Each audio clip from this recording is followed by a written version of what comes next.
SSC পরীক্ষার্থী ২০২৫ এই ৫টি কথা বাড়লে তুমিও কিন্তু এ প্লাস পাবে পরীক্ষায়। তোমার প্রিপারেশন যদি জিরোও হয়ে থাকে, তুমি দুর্বল হয়ে থাকো, বিশেষ করে ইংরেজি এবং গণিতে, তুমিও কিন্তু চেষ্টা করলে এই ৫টি কথা বাড়লে তুমি কিন্তু এ প্লাস অবশ্যই সিওর পাবে। আমাদের সদস্যদের কিন্তু অবশ্যই কমন থাকে, যার প্রমাণ রয়েছে। প্রমাণগুলো দেখতে চাইলে কষ্ট করে হোয়াটসঅ্যাপ অথবা ইমোতে মেসেজ করো। ৫টি কথার মধ্যে শেষের কথাগুলো অবশ্যই গুরুত্বপূর্ণ, এগুলো তোমাকে বানতেই হবে, তবেই তুমি এ প্লাস পাবে এবং পাস করতে পারবে।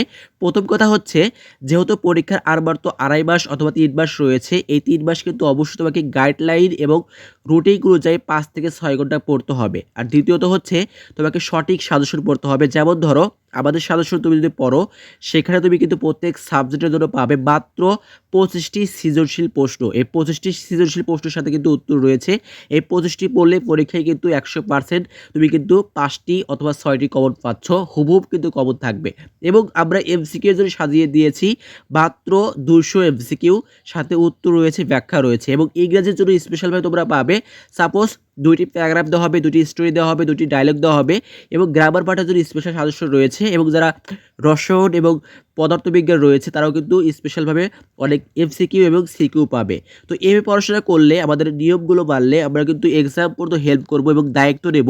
এ প্লাস পেতে যা দরকার তোমাকে কিন্তু দেবো, সেগুলো পড়লেই কমন এ প্লাস।